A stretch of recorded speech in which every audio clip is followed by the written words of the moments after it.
What's up, party gamers? Welcome back to The Me Show, starring me. Today, me will be looking at Vision of the Future, Book 2 of the Hand of Thrawn duology by Timothy Zahn.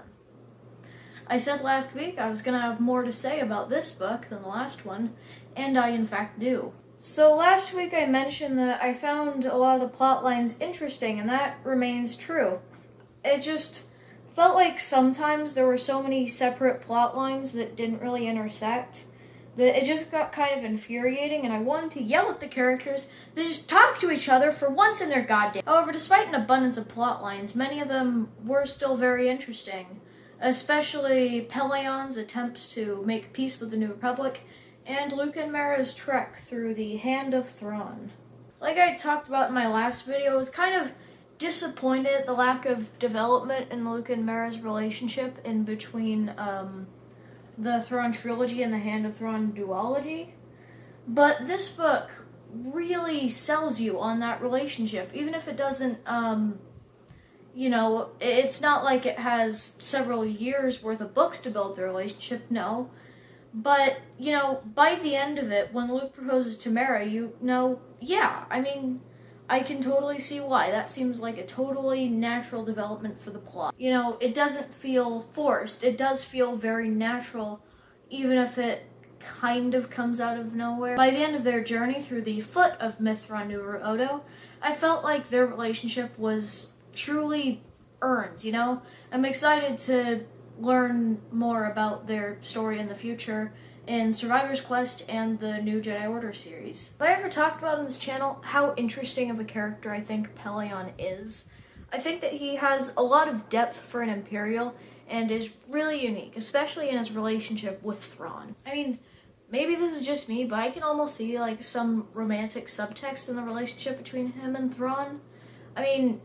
It's more than just they're friends or whatever, what with Pellaeon's emotionally charged, I watched him dies, and all that. It just, I don't know, maybe this is just me, but I felt like there was more to their relationship than that, and that is why I'm a Pele-Thrawn shipper. How is this ship not so much more popular? It has an amazing name. The main Thrawn ship is Thronto, which is shipping him from Elivanto from the new canon from the Thrawn 2017 book and that whole trilogy.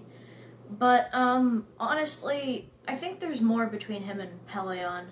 I get why Thronto is more popular. It's because it's more current and ties into an actual TV series instead of just books from the 90s. But, I also kind of wish Zahn had done more stuff with the Solo kids and the students at Luke's Academy. He references the Yavin Academy sometimes, but he never really does anything with it. I like how Mara calls him out on continuing to have his school in a temple where a 4,000-year-old Sith Lord resided. But, apart from that, I feel like Zahn didn't do very much with it. I know I complained about an overabundance of plot lines and it being difficult to follow them all and them all kind of almost contradicting each other and not interconnecting very well. But, I feel like they could have eliminated a couple of them, maybe the Booster Tarek stuff, and replaced it with some stuff with, Han and Leia's kids or the students at Luke's Academy, because those are important parts of the universe, and I wish he'd used them more. Anyway, we're nearing the end of the video, so it's time for a new segment I like to call Collection Update Time, baby. Oh, shit, that's wobbly, huh? I gotta fix that.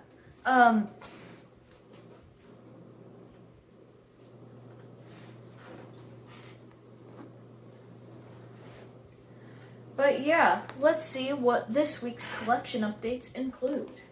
So this week's main additions to the collection are The Rising Storm by Cavan Scott and Survivor's Quest by Timothy Zahn. I'm midway through The Rising Storm right now. I'm really enjoying this High Republic era. Light of the Jedi was kind of acceptable, but I'm enjoying The Rising Storm a lot more. I'm gonna post a review on this next week, but, I've got a lot to say about it. It's a really interesting and good book, I think. And, yeah, I'm not gonna spoil too much of my review, though. So, let's just talk about Survivor's Quest.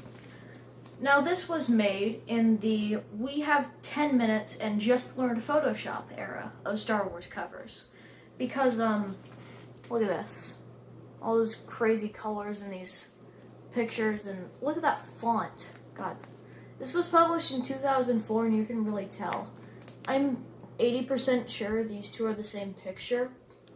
Anyway, this hardcover from 2004 cost me $5, but apparently it came from a library in Rhode Island, so I think that's kind of funny. But yeah, this is the one I'm going to read after The Rising Storm.